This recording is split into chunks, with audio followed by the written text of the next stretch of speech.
A melhor palavra pra fazer piada é enzima, cara. Porque se tu deixa acumular, fica uma em cima da outra.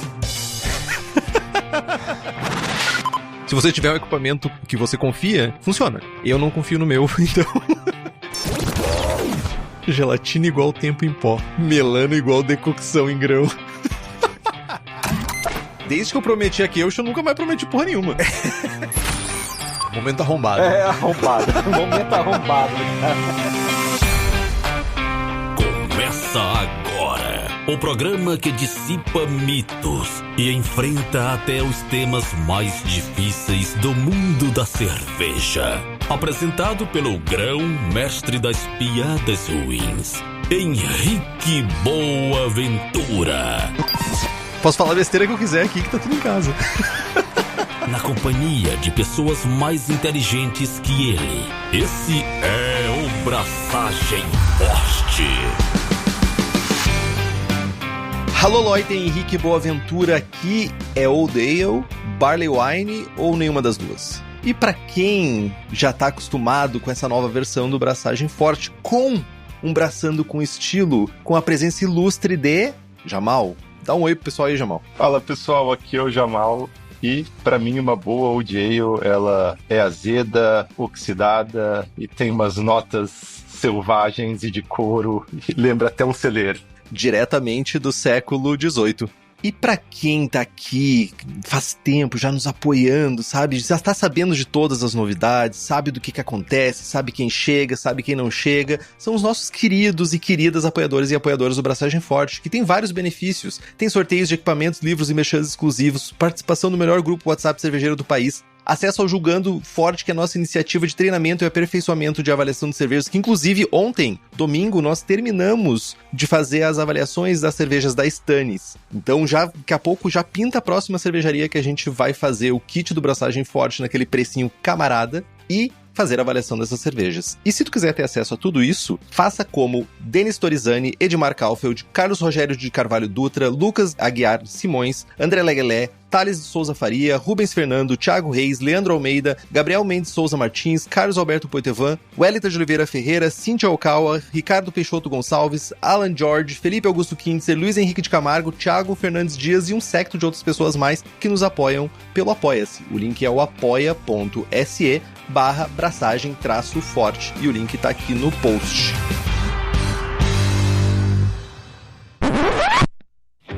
E eu queria aproveitar a oportunidade para falar sobre uma camiseta que conquistou a minha preferência. As camisetas da Insider. O rolê é diferenciado. Veste bem, não amassa, não desbota e para nós que passamos horas na frente de uma panela quente, suando horrores, ela tem uma tecnologia anti-odor e dá uma sensação de frescor, o tal do conforto térmico. A sensação que eu tenho é que seria possível sair de uma abraçagem pronto para aquele passeio em família, para dar aquele rolezinho. Como vocês já sabem, eu estou sempre curioso para saber, sobre essas informações, e fui atrás de entender o que tem por trás dessa Tech T-shirt. E ela parece coisa de ficção científica mesmo. É como se fosse o ápice tecnológico da camiseta do dia a dia. Tecido exclusivo e modelagem perfeita para juntar conforto e vestir naquele grau. Corre no site da Insider e compra as tuas usando o cupom Braçagem Forte. Boas braçagens!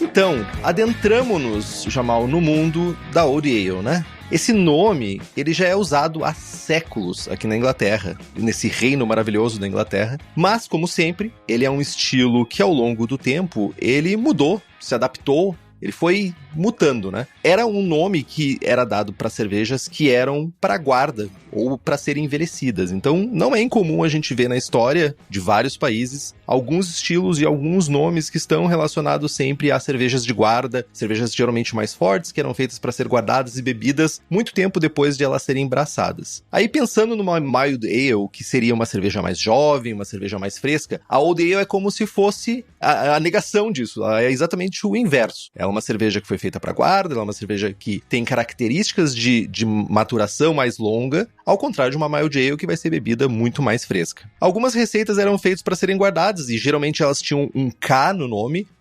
Se vocês querem saber mais sobre isso, inclusive eu recomendo o livro da história da cerveja britânica, que foi traduzido aqui no Brasil recentemente, que tem bastante informações sobre esse, tem um K, tem um X, tem 3X, não sei o que relacionam muito ao estilo e à intensidade, né, quão forte é essa cerveja. E essas Old Ales também eram mais lupuladas. E hoje em dia, existem versões regionais, como basicamente todos os estilos ingleses mais antigos, né? E tem exemplares que eles são muito peculiares, ou seja, eles não são uma generalização do estilo, eles têm características muito únicas que tornam eles, talvez, quase fora do estilo, tornam eles cervejas quase beirando os limites do estilo. E existem pelo menos 2 tipos definidos na Grã-Bretanha, que são as cervejas de barril, que são mais fracas e não envelhecidas, que são mais semelhantes às milds, com cerca de 4,5% até 5% de álcool, e as mais fortes, que são envelhecidas, que geralmente têm na faixa aí dos 6% a 8% de teor alcoólico. Nesse contexto de história,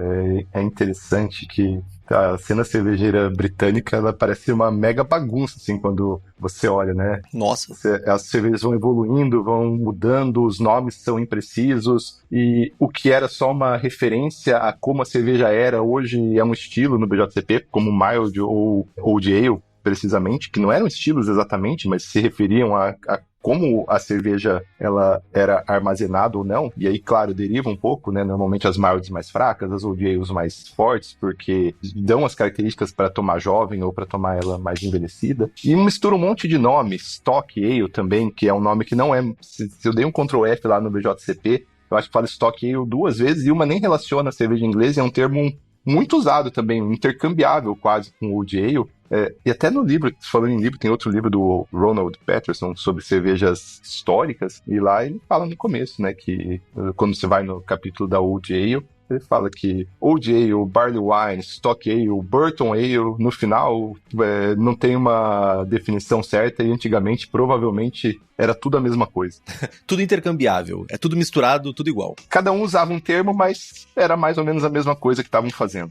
Eu sinto que tanto a Inglaterra quanto a Alemanha e provavelmente a Bélgica, tipo assim, a cerveja é minha, eu chamo do que eu quiser. Não tô querendo me enquadrar. E hoje a gente tem as versões modernas, né? Que é o que a gente vai falar aqui hoje, das versões modernas da Old Ale. E se for pegar a Mild, que também não era um estilo, tem a Dark Mild no BJCP, que é uma maravilha também. Mas é uma versão moderna de uma coisa que era muito mais antigamente. Não que era muito mais, mas que representavam muito mais coisas. Era um termo para representar uma cerveja jovem. É isso. E daí tinham Dark Milds, tinham cervejas Pale Milds, tinha tudo que era possível no meio do caminho, inclusive, né? Não tão Pale, né? Porque, afinal, o processo de malteação bom não é tão antigo, né? Mais recente. As Pales escuras.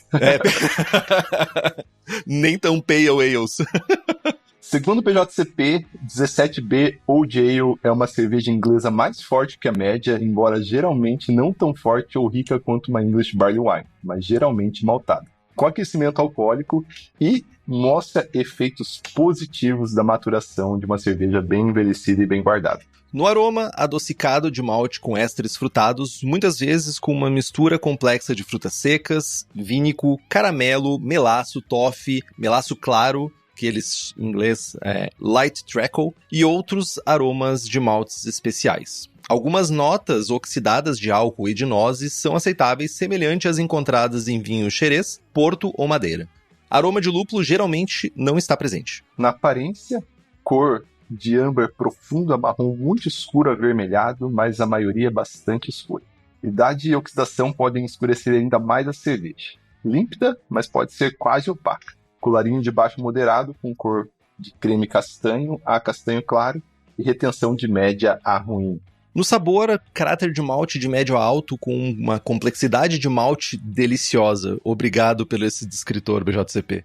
Porque, tipo, eu sempre fico me perguntando quando eu boto malte deliciosa, o quê? Vai ter malte não delicioso também em algum estilo? Muitas vezes com sabores de nozes, caramelo ou melaço. Sabores leves de chocolate ou de malte torrado são opcionais, mas nunca devem ser proeminentes. Equilíbrio é frequentemente adocicado do malte, mas pode ser bem lupulado. A impressão de amargor muitas vezes depende da quantidade de envelhecimento. Ésteres frutados de moderados a altos são comuns e pode assumir um caráter de frutas secas ou vínicas. O final pode variar de seco a um pouco doce. O envelhecimento prolongado pode contribuir com sabores oxidados semelhantes a um bom vinho xerez, porto ou madeira. A força alcoólica deve ser evidente, embora não esmagadora. Diacetil baixo é opcional. Na boca, corpo de médio a cheio, denso, com dextrina, embora exemplos mais antigos possam ter corpo mais baixo devido à atenuação contínua durante a maturação, que historicamente tinha a presença de Brettanomyces. O aquecimento alcoólico é muitas vezes evidente e sempre bem-vindo. Carbonatação de baixa moderada, dependendo da idade e acondicionamento. Acidez leve pode estar presente, bem como algum tanino se envelhecido em madeira. Ambos são opcionais. Alguns comentários. A força e o caráter variam muito, como a gente está vendo aqui nos descritivos. A qualidade definidora predominante desse estilo é a impressão de idade, que pode se manifestar de diferentes maneiras: complexidade, oxidação, couro, qualidades vínicas, etc. Muitas dessas qualidades são em outros momentos falhas, mas se o caráter resultante da cerveja for agradável, fácil de beber e complexo, então essas características são aceitáveis. De forma alguma, essas características permitidas devem ser interpretadas como aceitáveis para uma cerveja com sabor desagradável e difícil de beber. Old Peculiar é uma cerveja bem conhecida, mas bastante única, e é bem diferenciada de outras Old Ales. Comparando com outros estilos, ela aproximadamente sobrepõe a British Strong Ale e a extremidade inferior da English Barley Wine, mas sempre com uma qualidade envelhecida. A distinção entre uma Old Ale e uma Barley Wine é um tanto arbitrária, acima de 7% de ABV. Geralmente significa que a Old Ale tem qualidades mais envelhecidas de forma significativa. Nas estatísticas temos uma densidade inicial de 1055 até 1088, bem ampla, uma densidade final entre 1015 e 1022, IBU entre 30 e 60, a cor vai de 10 a 22 SRM e o teor alcoólico entre 5,5% e 9% de álcool. Pô, agora ficou pra mim essa parte difícil aqui. Os nomezinhos bonitos. Exemplos comerciais, a gente tem a Every Old Jubilation, Berliner Old Ale, Birkenbridge Old Expensive, que deve ser bem cara. E bem velha. Gale's Prize Old Ale, Green King Strong Suffolk Ale, Marston's Old Roger e a Tixton Old Peculiar. E para quem tá querendo se aventurar nesse mundo de fazer cervejas diferentes, vou tirar essa receita do papel e vou fazer essa cerveja para envelhecer, vou fazer a minha Old Ale, o lugar perfeito para te encontrar todos os ingredientes de países específicos, inclusive, como lúpulos e maltes, é lá na Lamas. A Lamas tem tudo para te fazer cerveja na tua casa. Ingredientes, tem materiais, tem equipamentos, tem inclusive avaliação técnica da tua cerveja. Olha que maravilha. Corre lá no site, usa o cupom do Braçagem Forte que os assinantes têm 5% de desconto. Quem é apoiador tem 5%. Vai em lamasbrewshop.com.br e faz as tuas compras. Aí, Jamal, chegamos nessa parte de discutir esse estilo, né? Basicamente, tu já deu um toque no início do programa, que é cervejas inglesas. Que confusão. Cervejas inglesas. É legal porque elas evoluem muito. Parece que é uma distinção, uma característica muito particular da escola cervejeira inglesa, essas grandes variações. Se pegar escolas mais... Tem umas mais rígidas. Pegar a escola alemã, tcheca, é muito parecido. Evoluiu com o tempo, mas é muito parecido. Ela é mais fechadinha. A belga evoluiu bastante também, né? As cervejas belgas eram menos alcoólicas, foram ficando mais alcoólicas, mas tinha um elemento comum que foi passando. Agora as inglesas é muito louco, porque ora elas são muito alcoólicas e muito amargas, depois da crise, da guerra, daí não tem mais dinheiro para comprar malte, daí elas ficam praticamente sem malte nenhum, daí desenvolvem tecnologias de malteação, jogam malte caramelo, jogam malte escuro e vai virando essa bola de condições temporais, né? O que deixa tudo muito, muito interessante. E aqui a gente tem um grande problema. A gente tem a Old Ale BJCP, que é o que a gente vai falar aqui, que as pessoas vão fazer, mas é um estilo que vem de um monte de composições ao longo do tempo. Que ora foi muito mais alcoólica, daí deu as guerras, não tinha mais dinheiro, foi menos alcoólica, que usou historicamente muito milho, muito açúcar, igual como toda cerveja inglesa. Muito. A maior parte das Old Ales históricas, ela vai 20, 25% de ou milho ou açúcar. Tanto que a gente vai, na nossa hoje, a gente vai usar um pouquinho de açúcar aqui, que faz parte do estilo. E junta isso, né? O fato dessas Old Ales serem envelhecidas, e normalmente em barricas de madeira, onde tinha a levedura britânica, chamada de Brettanomyces, dando esse caráter a mais nas cervejas históricas, que obviamente hoje não tem, né? Hoje a versão BJCP não abrange isso, mas dando características mais selvagens, secando muito mais. Ali no BJCP fala que é uma cerveja com bastante residual de açúcar, né? Mas as históricas não eram por causa da Brettanomyces. A Brettanomyces vai consumindo o açúcar, dependendo da quantidade de oxigênio que entra, gerando ácido acético, gerando ácido lático. Mas é uma cerveja interessante, muito interessante, porque você pega o lado bom da oxidação, junta com uma cerveja, é uma cerveja maravilhosa. Seria uma Old Ale atual, uma Session Barley Wine?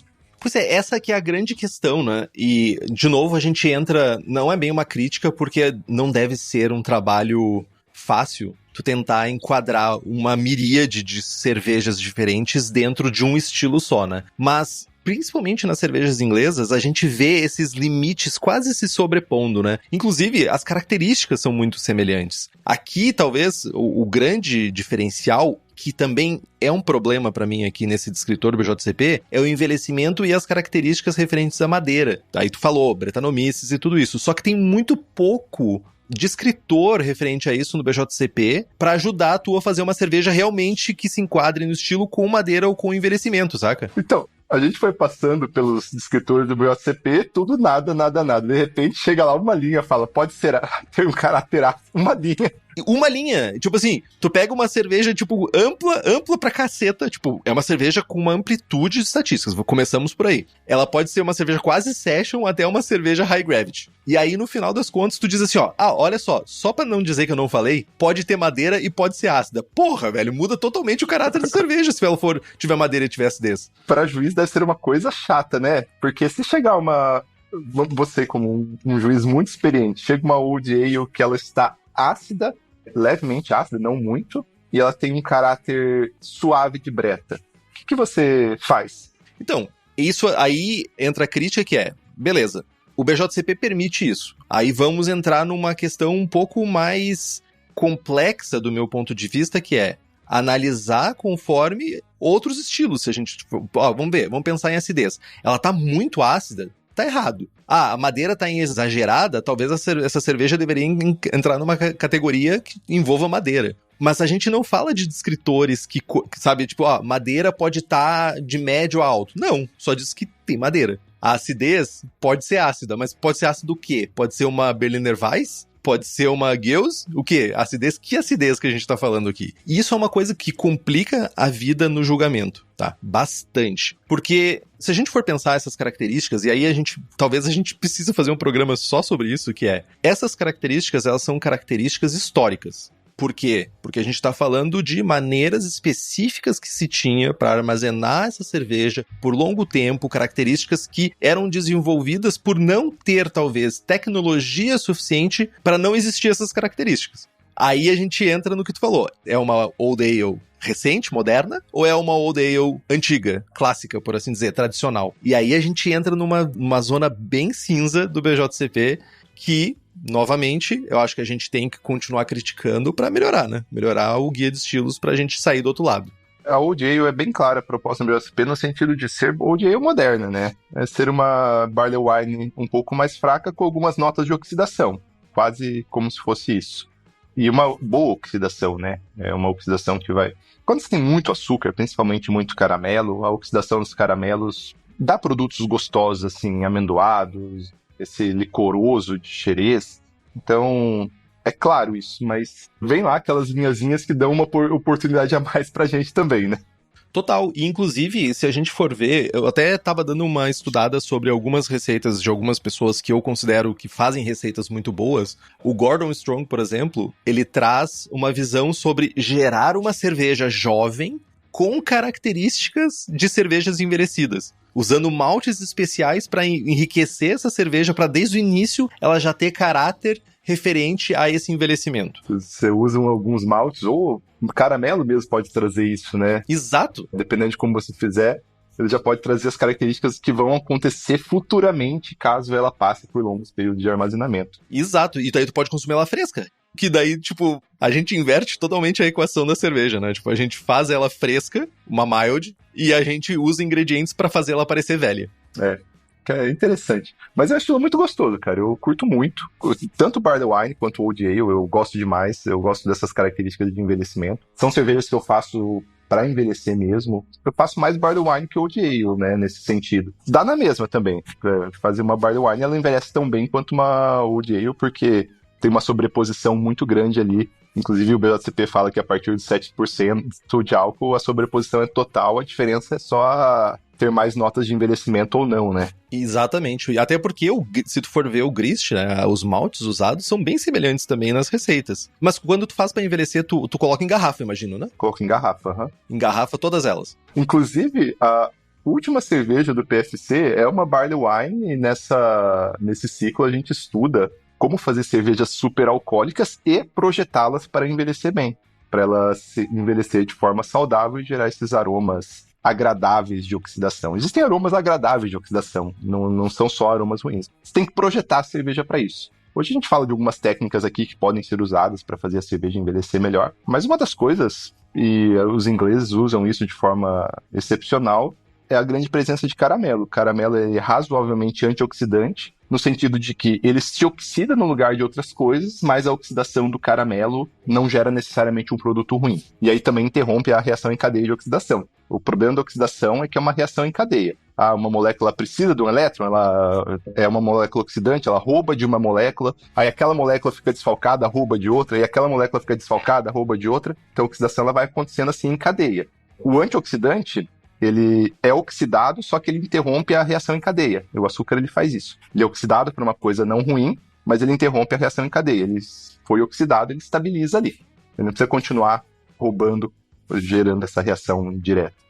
Só um comentário que eu ia fazer antes de adentrar realmente na parte de maltes, que tu falou sobre engarrafar, eu lembrei de um pedido de desculpa, ou um reconhecimento que eu preciso fazer, pra Cíntia, não sei se tu conhece a Cíntia Okawa, que ela disse que ela me fala há tempos pra eu engarrafar cervejas belgas, e eu esperei o programa contigo sobre cervejas belgas pra dizer que eu ia fazer, e sendo que ela me falava há tempos pra eu engarrafar. Então fica meu pedido de desculpas públicas pra Cíntia sobre eu não ter dado ouvidos pra ela.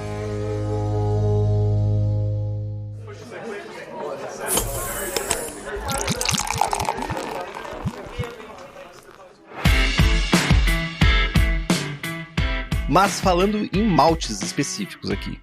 Tradicionalmente, maltes ingleses são os mais usados por causa do caráter, né? A gente fala de maltes que geralmente... Lógico, tu pode usar qualquer tipo de malte, mas maltes ingleses, geralmente, eles têm mais sabor e mais aroma. O caráter dele é mais intenso se tu comparar com o mesmo malte de outras maltarias não inglesas, ou de que usam outras variedades de cevada. Então, malte Pale Ale base, preferencialmente Mary's Otter, se o seu bolso aguentar, que então é um malte que é relativamente mais caro para te conseguir e às vezes mais raro de conseguir, mas se tu quiser ir pro caminho do Pale Ale neutro, pode usar um chorinho ali de biscuit para tentar dar um pouquinho mais de caráter e chegar na uma característica semelhante ao Mary's Otter, né?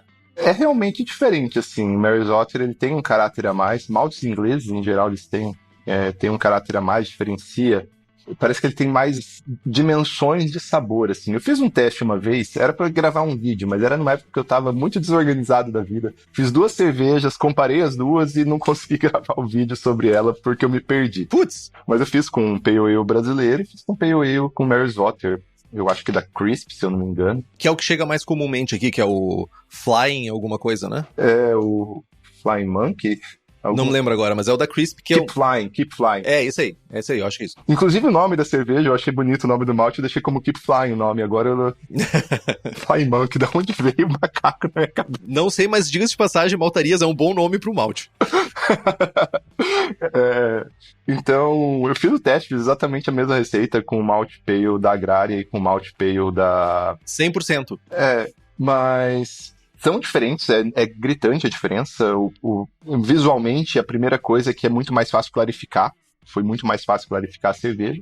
Não necessariamente é melhor. As duas são gostosas, mas é difícil de descrever, porque a com Mary's Water tinha uma pegada mais inglesa mesmo, do que a gente espera de cerveja inglesa, mas ambos muito gostosos. Em termos de qualidade geral da cerveja, ok, as duas estavam boas, mas com Mary's Water parecia ter um quê inglês a mais, assim. Ele tem um pouco mais de complexidade, mais abiscoitado mesmo. Tem uma característica que eles atribuem ao Malt Pale inglês que eles chamam de Lady Fingers, que é um biscoito específico que tem... Não é específico, aqui é muito semelhante ao biscoito champanhe que a gente tem pra comprar aqui no Brasil. E aquela característica, pra mim, é muito definidora do Malt Pale quando é um Mary's Otter. Mary's Otter é biscoito champanhe. E o Pale normal que a gente tem aqui é como se fosse um biscoito menos rico, um biscoito menos... com sabores menos intensos. Acho que é essa a diferença, assim. Pra mim é gritante tu fazer uma cerveja 100% Mary's Otter, por exemplo.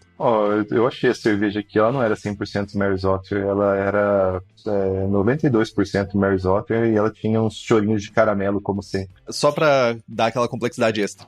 93% de... Mas as duas eram iguais, só mudava o malte base. O nome ficou Keep Flying e Keep Trying.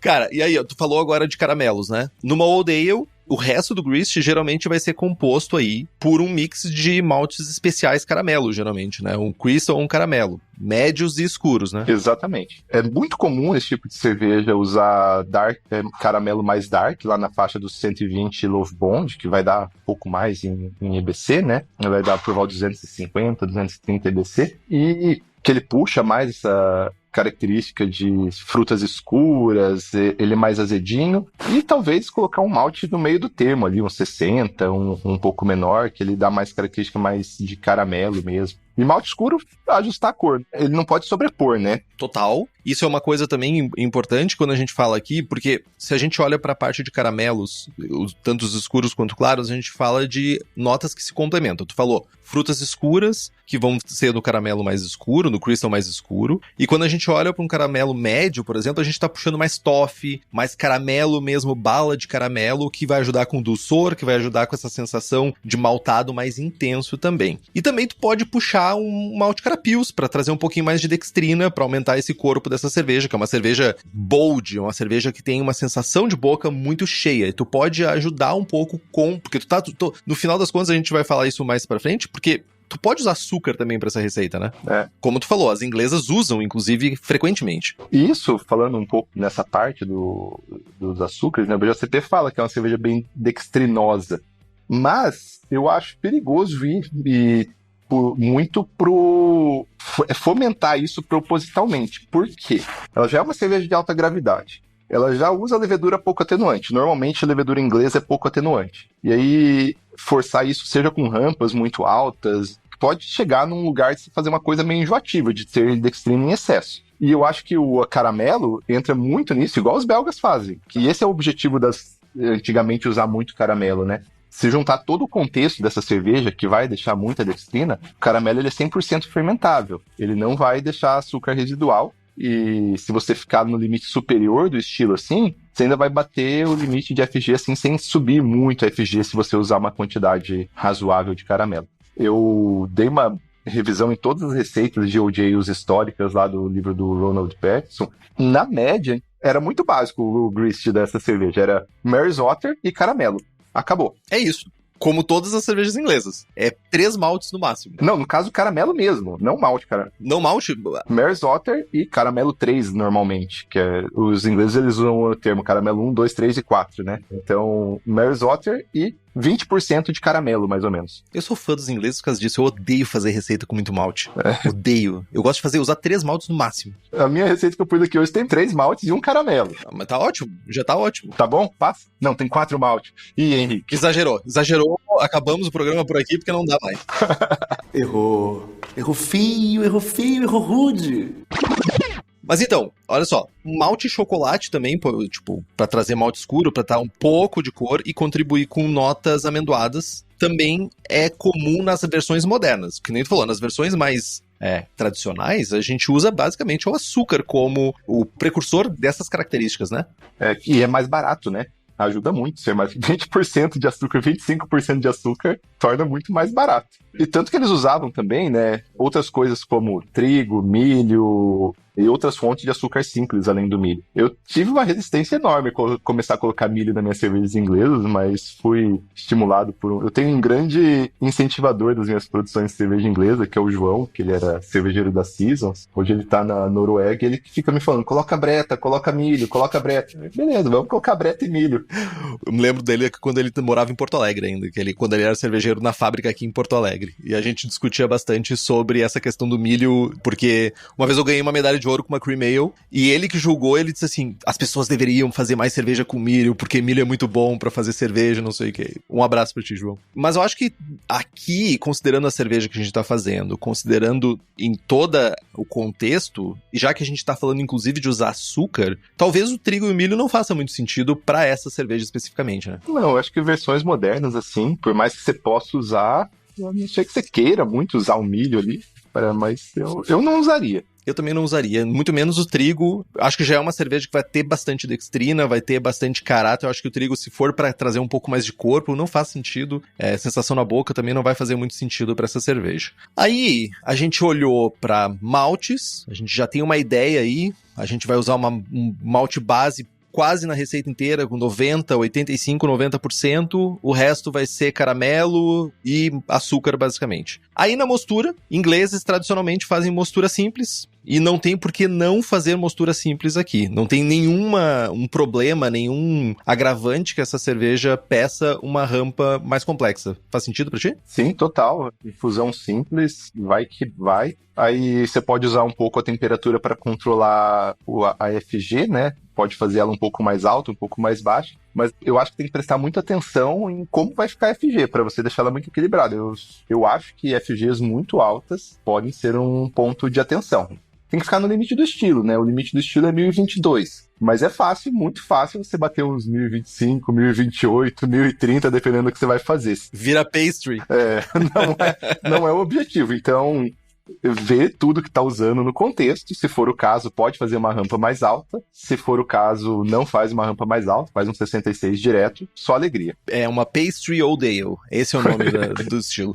E também tem uma outra coisa que eu acho interessante, que algumas pessoas, quando já tem um domínio muito maior, inclusive da receita e dos processos da levedura, que elas deixam uma densidade, uma FG mais alta, para quando elas engarrafarem, não precisar botar tanto açúcar e deixar a quebra natural que vai acontecendo dos açúcares mais complexos em açúcares mais simples, lenta e gradualmente a adicionar essa carbonatação. Mas é arriscado, né? No mínimo. Perigoso, hein? É por isso que eu digo, são pessoas que entendem o seu processo, porque de tu ficar nesse cenário de vou deixar um pouco mais de residual, pra tu ter uma granada de mão, o passo é curto. Eu nunca fiz, não, provavelmente nunca farei. Eu tenho receio disso. O Gordon, eu já vi também o cervejeiro da Founders também falar sobre isso, sobre, inclusive, não usar priming, botar ela na garrafa sem priming, ou botar o mínimo simplesmente para consumir o oxigênio residual da garrafa e deixar o resto acontecer naturalmente nessa quebra enzimática que vai gerar açúcares simples. É perigoso? Eu acho que é perigoso. Ainda mais considerando que a gente não tem os mesmos processos de uma empresa como a Founders, por exemplo. Né? Para fazer isso, você tem que estar com muito certo do seu processo da sua FG, né? Porque você não pode fazer isso de primeira. Você tem que fazer numa cerveja que você já sabe o resultado. Se você tem resultados consistentes. A partir do momento que você tem resultados consistentes de FG, aí fica fácil calcular isso. Mas se você vai fazer da primeira vez, você calculou a FG como 1020, ela pode ser 1018, ela pode ser 1022. E isso vai dar uma diferença grande. Variou 2 pontos ali, meio plato. Meio plato pode explodir uma garrafa. Então, se tá consistente, aí beleza. Aí é relativamente fácil calcular. Mas aí é uma consistência que você, na sua terceira, quarta, sexta old ale, você vai ter. Até lá, mira no que tu precisa. Usa a tua consciência e pensa assim, não quero explodir nada na minha mão. Deixa atenuar tudo bem atenuadinho, daí coloca o açúcar, 5 gramas por litro ali, seja feliz. Exatamente. Aí, olhando para lúpulos, é uma cerveja inglesa, lúpulos ingleses são tradicionais, mas não é um diferencial para essa cerveja ter um caráter lupulado, né? Inclusive, quando eu estava projetando o programa Formação Cervejeira na primeira vez, eu tinha pensado assim, que cerveja que eu vou pegar para ser a última, para englobar tudo que foi estudado no curso de forma mais... e aplicar tudo numa cerveja complexa. Eu pensei, bom, pode ser We Have, pode ser English Barley Wine, pode ser American Barley Wine. Só que American Barley Wine tem lúpulo como ali meio que em primeiro plano. E lúpulo não envelhece muito bem. Já na inglesa não, o lúpulo ele tá só como um contraponto de equilíbrio, né? Porque ela é uma cerveja doce. Ela precisa ter amargor para equilibrar. E ela envelhece muito melhor. A Barley Wine, a Old Ale, envelhece muito melhor do que a American Barley Wine, por exemplo. Só que tem um detalhe. Então qualquer lúpulo funciona. Qualquer lúpulo inglês, na verdade, qualquer lúpulo funcionaria. Era aí que eu ia entrar. Tradicionalmente, o lúpulo inglês. Só que a gente tá falando de variedades, tirando o Target, que tem um alfa-ácido um pouco mais alto, a gente tá falando de variedades que tem um alfa-ácido mais baixo. E no final das contas, sabor de lúpulo não tem. É, só um amargor mesmo. E aí que vem um ponto interessante, que tá na receita que eu coloquei. Quando você vai consumir essa cerveja, influencia qual é o nível de lupulagem que você vai fazer. Porque se você vai fazer ela para consumir daqui 1 ano, 2 anos, você tem que fazer uma lupulagem elevada no começo. Porque o amargor ele cai com o tempo. Se você vai consumir ela fresca, dá uma reduzida, uma segurada na lupulagem. Então, um exemplo comum, você poderia fazer ela, vai consumir daqui 1 ano, 2 anos, você poderia fazer ela com 50 IBUs. Você vai consumir ela mais fresca, você podia fazer ela com 30, 35. Porque essa de 50 IBUs, daqui 2 anos ela vai ter mais ou menos 30, ou menos, dependendo de como ela foi estocada. Se eu não tô enganado, pelo menos nas leituras que eu fiz, essa taxa de envelhecimento ela não é constante, né? Ela tem muitas variáveis, né? Não, ela começa mais forte, daí ela vai caindo, e ela depende fortemente da temperatura e do nível de oxigênio lá dentro. Também, que é um outro agravante, por assim dizer, que, teoricamente, para essa receita, para esse estilo que a gente tá fazendo, ainda mais no cenário caseiro, que muitas pessoas fazem priming, é um fator positivo. Ou seja, o priming vai consumir o oxigênio que tem ali dentro e vai ajudar essa cerveja a envelhecer menos, ou... E aí a gente entra no rolê. A gente não quer envelhecer essa cerveja, no final das contas? É o meio termo, né? Porque...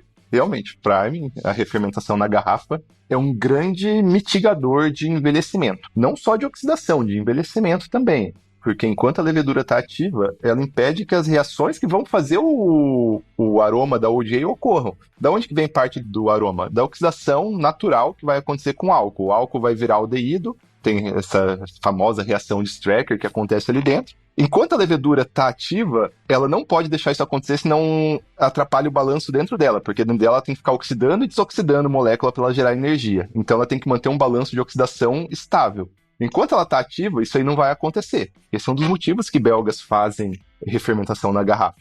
Mantém as características originais dela por muito mais tempo. E aqui vai acontecer a mesma coisa. Enquanto a levedura está ativa, a gente vai ter esse balanço de oxidação acontecendo, sendo mitigado pela levedura. Então, cai no que você falou, envelhece, né? Dá condição boa, dá ruim. Porque como que era tradicional, né, Henrique? Tava numa barrica de madeira. Aí tem oxidação natural, pela porosidade da madeira. Em barricas grandes de madeira, porque barricas pequenas oxidam demais. Então eram barriconas enormes de madeira. Isso o Diego deve falar na hora ácida, né, do tamanho, porque ele adora falar de taxa de transferência de oxigênio. Inclusive tem programa pra frente aí pra gente falar sobre isso aí, sobre fazer cerveja em madeira, diretamente em madeira. Porque se barricas pequenas de 50 litros transferem muito oxigênio, é ruim. Barricas, para você envelhecer, tem que ser a partir de 225 litros, a padrão, que ainda transfere muito oxigênio. Então, tem que transferir oxigênio mais pouco. Porque se tiver muito oxigênio transferido na barrica, acidifica, a breta, ela domina, faz ácido acético, a bactéria acética domina e faz ácido acético. A gente tá misturando muitas coisas, né? Moderna, nova... Mas, de novo, o BJCP nos leva a isso, né? A gente tem que falar um pouquinho de cada coisa. Mas só pra ter ideia, pra quem, historicamente, na Inglaterra, a gente tá falando de fermentadores de madeira de milhares de litros. Então, são gigantescos fermentadores, não são coisas pequenas. Então, uma oxidação bem lentinha, assim, que acontece. A gente falou do empadinho empadão, não falou? Semana passada? Empadinho. Ah, sim, falamos. A mesma coisa acontece que com a barrica, porque barricas pequenas vão ter uma área muito grande de madeira, assim, e a madeira, ela transfere oxigênio, né? Agora, barricas muito grandes, em relação ao volume de cerveja, vão ter uma área muito pequena, por isso que barricas muito grandes são usadas para esse fator. Aí faz a tal da microoxigenação, que é o necessário quando você tem micro-organismos selvagens ali no meio. E que é onde é uma discussão que talvez mais ampla, que é até que ponto a gente quer replicar características que eram falhas tecnológicas, por assim dizer, sabe? Então, aquela falha... Não é falha, mas limitação. Falha é meio forte. Aquela falha que algumas pessoas acham como... que é a característica, né?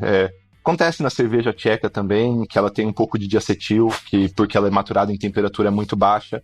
É falha, mas é característica. Acontece na Heineken, que tem Light Struck, que é falha, mas é característica. Acontece em muita cerveja inglesa que vai muito açúcar. Isso é uma coisa importante de falar. O metabolismo do açúcar, dependendo da levedura, faz aquele aroma de maçã, que muita gente não gosta. Eu não gosto muito, mas faz parte. Eu tenho uma receita de Dark Mild que eu publiquei no canal, que fez muito sucesso. Ela vai muito açúcar. E dependendo da levedura que metaboliza, dá esse perfil de maçã, assim. Eu não sou muito fã, mas é característica. Historicamente era assim. E muita gente gosta, inclusive. Eu não gosto muito. Dependendo o nível dessa maçã, fica muito enjoativo pra cerveja. Ele, pra mim, conflita com o lúpulo, fica uma cerveja muito enjoativa.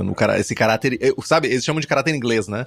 Caráter inglês de fermentação. Eu não sou muito fã, mas eu sei que tem pessoas que adoram, que buscam isso na cerveja. Igual buscar deixar um pouquinho de acetil numa cerveja tcheca. Aí é aquele negócio que a gente entra. Mas enfim, estamos falando do estilo ainda. Mas falando em lúpulo, se tu quer ter acesso a toda a miríade de lúpulos selecionados nos Estados Unidos, tu deve entrar em contato com a Hops Company, lá no site hopscompany.com, e tu deve chamar aquela pessoa que já te atende ou pedir um atendimento, porque eles vão te atender particularmente, pessoalmente, para te ter acesso a esses lúpulos maravilhosos que já tem safra nova no Brasil para você fazer cervejas lupuladas com caráteres especiais e não fazer mais do mesmo na sua cervejaria.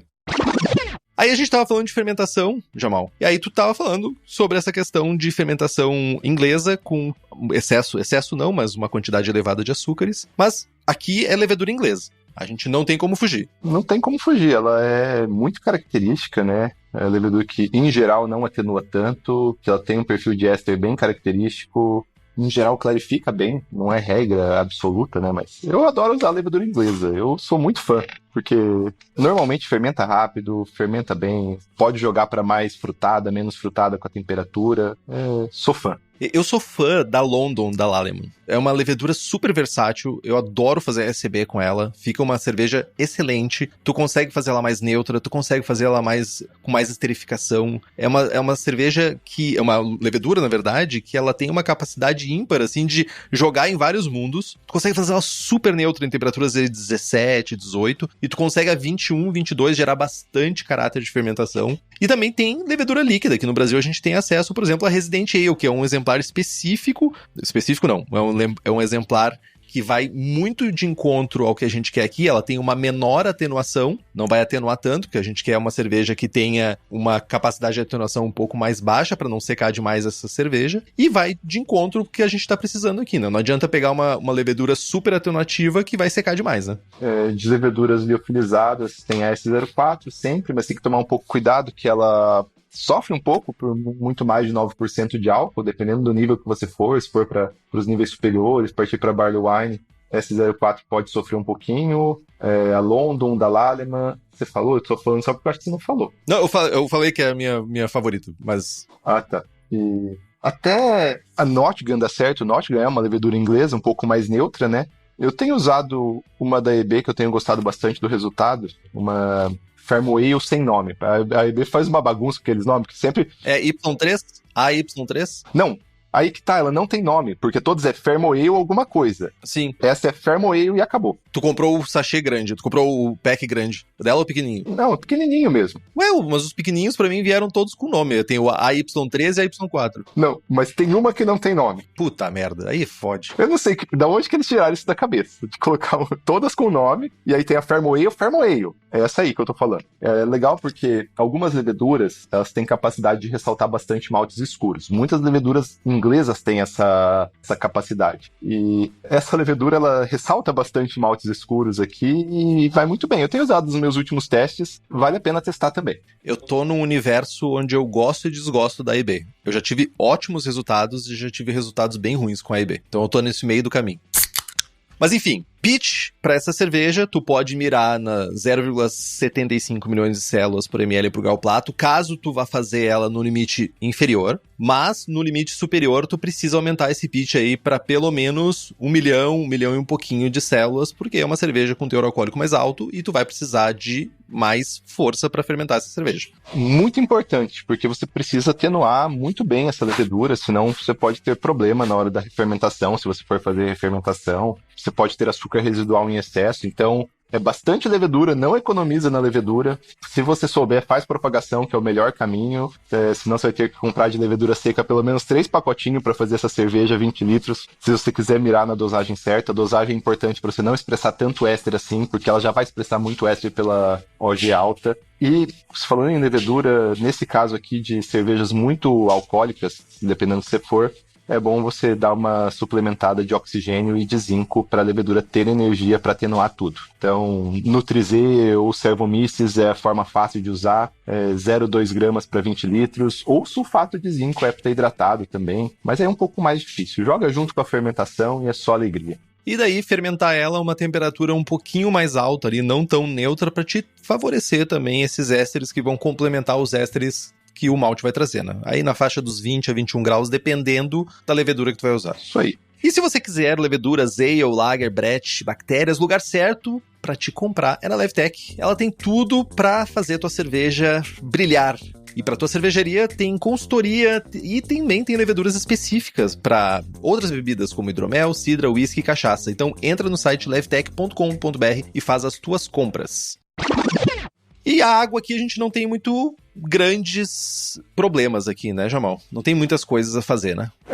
Tem a água bem característica inglesa, com muito, muito sulfato da região de Burton, mas eu não acho que engrandece muito essa cerveja, não. Deu uma água média ali, a água base 100, 100, 100, pra mim, é uma água que vai... Resolve. Resolve.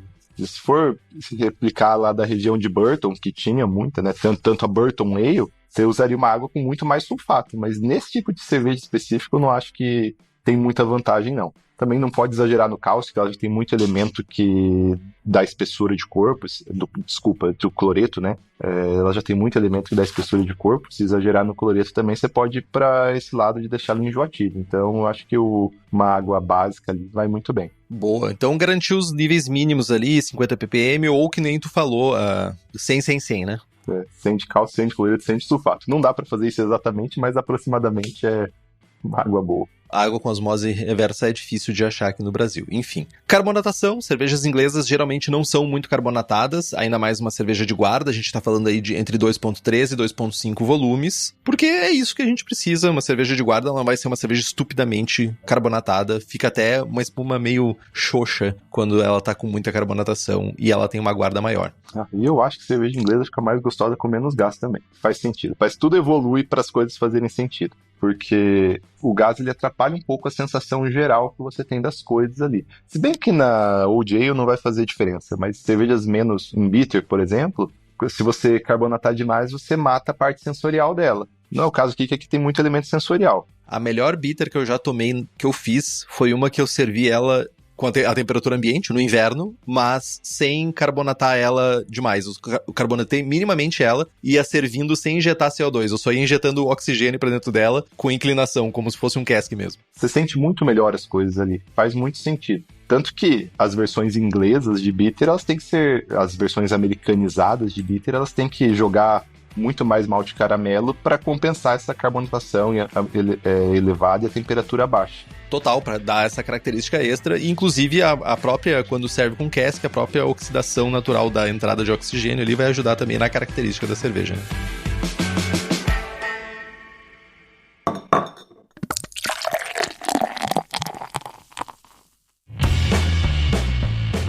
E aí, livros. Livros que eu recomendo. Amber, Gold and Black, que é a história da cerveja britânica aqui no Brasil, que saiu em português, que é do Martin Cornell. Excelente livro para ter uma visão geral sobre cervejas inglesas. Você acredita que eu não conhecia esse livro? Eu acho que eu vi em algum lugar e eu vi no Brew Shop, mas eu acabei não é um livro que eu tenho.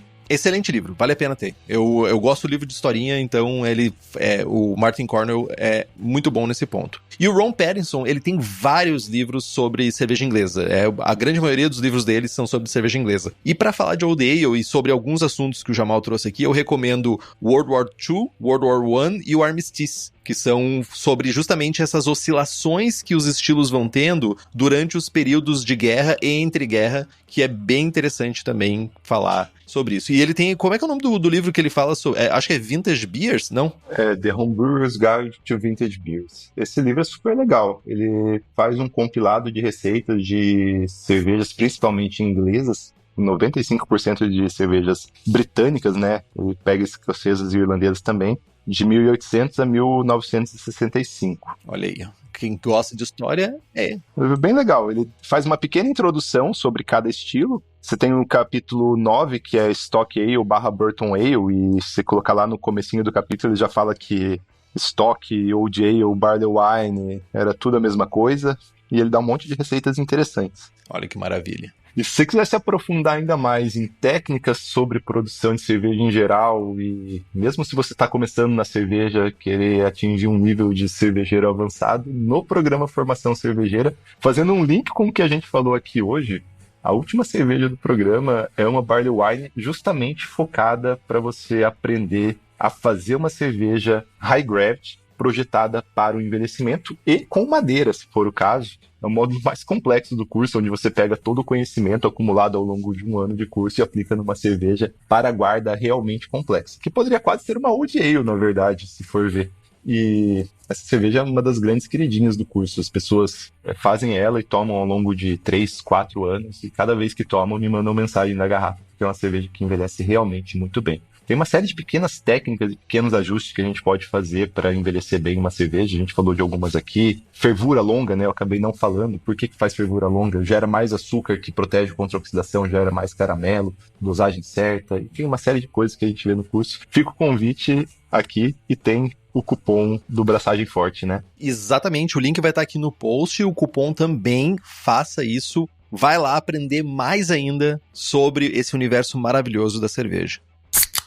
E agora, tua receita, meu jovem. Por favor, receita de Old Ale Jamal. Então, eu propus aqui, o que eu fiz, Henrique? Eu propus uma versão quase que histórica. Ela não é exatamente histórica, mas ela é uma versão moderna de receitas históricas. Não tem muito segredo, não tem nada muito demais aqui, mas eu peguei algumas técnicas históricas e adaptei para uma que vai performar bem num concurso BJCP, porque se pegar uma histórica, ela não vai performar bem num concurso BJCP, ok? Ok. Então, é uma Old Ale de 7,6% de ABV, OG 1078, FG 1020, IBU 50, caso você for envelhecer ela. Caso você não for envelhecer ela por 1 ano e pouco, IBU 35, mais ou menos. Cor 40 EBC, fazer 20 litros com uma eficiência de 60% e uma fervura um pouco mais longa de 90 minutos. Então, vamos lá. Maltes. 6 quilos de malte Mary's Otter, se for possível.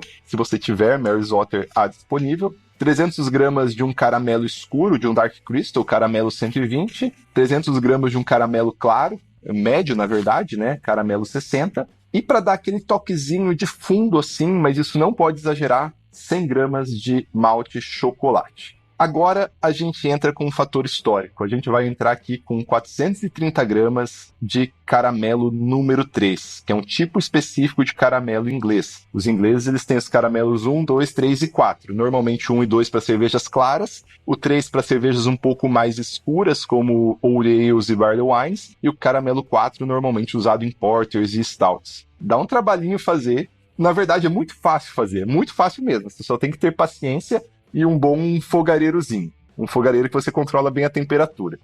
O tempo. É muito simples o procedimento. Você vai pegar açúcar, sacarose, açúcar de mesa, cristal, ok? Certo. Você vai pegar... Aqui você vai fazer 400 gramas, mas eu vou dar a receita para 500 gramas, que fica mais fácil. Então você vai pegar 500 gramas de açúcar, 250 ml de água e colocar... Se você é cervejeiro, talvez você tenha ácido lático em casa. Se você tiver ácido lático, você coloca meio ml de ácido lático. Se não, você coloca uns 5 ml de suco de limão. Precisa baixar o pH. O pH tem que baixar para perto de 3. Então você pode colocar meio limão ou meio ml de ácido lático, vai dar tudo certo. Então é só 500 gramas de açúcar, 200 ml de água e meio ml de ácido lático. Você vai colocar isso numa panela, você não vai mexer. Você Você vai pegar e vai elevar a temperatura até 125 graus. Se você tiver um fogãozinho elétrico que você pode controlar a resistência ali... Esse é o melhor pra fazer esse tipo de coisa. É o melhor, porque você coloca ali... Eu tenho o meu que ele vai do 1 ao 5. No 2, ele praticamente não sobe a temperatura. Ele chega em 120 e não sobe. Só isso. Você fez isso, você vai deixar ali entre 120 a 130 graus, não pode passar por um bom tempo. Mais ou menos umas 3 horas. É tempo, né, velho? É tempo. O tempo, segundo o livro do Ronald Peterson aqui. A receita do livro do Ronald Peterson. Se você quiser fazer o caramelo 1, você deixa de 20 a 30 minutos. Se quiser fazer o caramelo 2, de 90 a 120. Se você quiser fazer o caramelo 3, que é o que vai nessa receita, de 150 a 210 minutos. É tempo. Você deixa ali. Só que você não vai mexer. Não pode mexer. O melhor caminho é você ter uma chama fraca, coloca o teu termômetro ali dentro e não mexe. Deixa ali. A melhor é um fogareiro elétrico. Esse é o melhor de controlar. Um fogareiro elétrico. No fogão é muito difícil, você não consegue. Eu já tentei fazer muito em fogão. Né? É muito difícil. Você é muito intenso a chama, né? Tem aquela estratégia do fogão que você liga ele na chama mais forte e tenta voltar um pouquinho, fecha. Só vai tentar fechando o registro, né? No sentido de fechar? Dá também. Mas beleza, deixa ali mais ou menos 3 horas. Você vai ter um caramelo 3. Caramelo 3, e aí você segue a receita com o caramelo 3. Ele vai dar essa característica um pouco mais no sentido de, dependendo da levedura, né? Não é toda que faz isso. Nesse sentido de maçã histórico aqui. E você vai colocar isso aqui na fervura, ele não vai na mostura, porque senão ele vai escurecer mais ainda na mostura. Se você fizer certinho, ele vai ter por volta de 150 EBC de cor. Lúpulo, qualquer um funciona, mas Target, se a gente quiser se manter no lúpulo inglês, é suficiente para fazer 50 IBUs, caso ela vá envelhecer por bastante tempo, 45 IBUs, se ela for envelhecer por bastante tempo, ou um pouco menos, se você vai tomar ela mais fresca. Aqui na minha receita, 45 gramas de um target de 11% de alfa-ácido com 90 minutos de fervura. Eu já falo do porquê do 90. Se você quiser corrigir o cálcio, a água, faz o 100-100-100. Na minha receita aqui dá 6,3 de cloreto de cálcio, 2,2 de sulfato de magnésio, 6,4 de sulfato de cálcio. Levedura, na minha receita eu uso a EB Thermal Ale, mas muita levedura. Faz sua propagação se você conseguir. Tem que colocar bastante levedura, que é uma cerveja High Gravity. Aqui, se for usar o cálculo do Brewfather, dá 3 pacotes. Muito difícil você fazer isso, melhor fazer propagação. Faz uma bitter e usa lama. Faz uma bitter e usa lama, ótimo, maravilhoso. Só para dar uma ideia, né? É normal numa cerveja low gravity multiplicar por 4 a quantidade de levedura viável. Então, se você entrou com um pacotinho, você vai sair com 4 pacotinhos. Então, olha só, tem muita levedura se tu fizer uma bitterzinha, bem levezinha, 3% de álcool, maravilhosa. Eu deixo aqui de opcional um pacote de levedura Brettanomyces bruxelensis da Levitec. Só pra zoar. Só se você quiser ir pro caráter mais antigo. Mostura simples, 67 graus, 60 minutos, mash out a 78. Pegando característica histórica, inoculação em temperatura bem baixa, 15 graus, e fermentação principal em temperatura não tão alta. Quase todas as receitas históricas seguiam isso. Inoculação por volta de 15, fermentação principal por volta de 17. Descanso de acetil, faz a fermentação ali por volta de 5 dias, descanso de acetil 2 dias, abaixa a temperatura para clarificação, fazendo uma breve parada em 10 graus Celsius, que ajuda muito a levedura a clarificar. Deixa ela descansar por uns 14 dias em maturação, e aí se você tiver coragem, inocula um pouquinho de Brettanomyces. Não precisa ser o pacote inteiro para 20 litros, menos de meio pacote dá. 10% do pacote daria para ela ir lentamente consumindo esses açúcares. E aí tira do freezer, né? Se você for fazendo um post mix, por exemplo, deixa o post mix em temperatura ambiente. 3 a 6 meses ele deve consumir. Deixa bem fechadinho que vai dar bem pouco característica de breta. Quanto menos ar tiver, menos característica de breta você vai ter. Então, se você fizer isso num post mix, principalmente se você tiver uma spoon valve no post mix, você vai ter só uma leve secada e uma leve característica selvagem, que eram as ideais, porque elas eram fermentadas em tonéis muito grandes, né, que não tinha tanta entrada de oxigênio. Então, a característica de breta é muito inferior à característica de uma cerveja belga, por exemplo. Mas é opcional. Não precisa fazer isso. De qualquer forma, deixa ela envelhecer por pelo menos 6 meses para você ver essas características do estilo mesmo. Aí, uma pergunta. Deixa ela envelhecer a temperatura ambiente ou a temperatura mais baixa? Essa é uma ótima pergunta. Se você envelhecer ela em temperatura ambiente, ela vai envelhecer mais rápido. As reações vão acontecer mais rápido. Onde você está no Brasil, inclusive, vai fazer você envelhecer mais rápido, né? Em geral, o ideal é envelhecer em temperatura de adega. Todo mundo que envelhece cerveja diz que fica melhor envelhecer por volta de 20 graus, 18 graus. A gente não tem essa opção aqui, né? Então, se você fizer Prime, ela vai estar bem protegida, vai na fé, deixa em temperatura ambiente que vai dar tudo certo. Deixa num lugar fresco da sua casa, embaixo da escada, num canto escuro. Isolada. Ou enterra. Enterrar é o melhor caminho. É o melhor caminho porque você não vai consumir, né? É o único jeito que eu consegui envelhecer cerveja é enterrando. Eu tinha uma tradição que eu enterrava e desenterrava ela no dia de finados. Eu não sei de onde veio isso. Era alguém nos Estados Unidos começou com esse movimento, eu repliquei aqui, mas eu parei. No dia de finados a gente desenterrava as cervejas. É trabalhoso, né? Trabalhoso pra caramba. É. Mas uma recomendação também, eu acho que como uma cerveja que tu vai tomar ela ao longo do tempo, é engarrafar em garrafas menores, né? Botar garrafas menorzinhas que pra te consumir ela 300ml, 375ml é um tamanho bom de garrafa, né? Uhum. Então é isso, sobre Old Ale, seria isso então, meu jovem? É isso aí. Então, mais uma vez, muito obrigado, Jamal, por compartilhar toda essa enciclopédia de conhecimento que você é. Muito obrigado por estar aqui junto com a gente. Obrigado pelo convite, já estou ansioso pelo próximo. Bom demais. Eu queria agradecer o Antônio Henrique Guizzi, Alice Rafael Coneglian Silva, Bruno Ferraz Farias, Davi e Gino de Souza Farias, José Forno, e nos siga no Instagram, estamos no Spotify, Apple Podcasts, Google Podcasts, que agora é YouTube Podcasts, não sei mais o que, Deezer e todos os agregadores, estamos lá e por favor façam um review, isso é muito importante para nós seremos recomendados para mais pessoas. E se você tem dúvida, sugestão de pauta, crítica, quer anunciar a sua empresa ou seu produto, e-mail para contato@abraçagemforte.com.br ou mande uma mensagem para nós. É isso então, Jamal. É isso aí, muito obrigado. E bora fazer cerveja para envelhecer. Braçagem forte.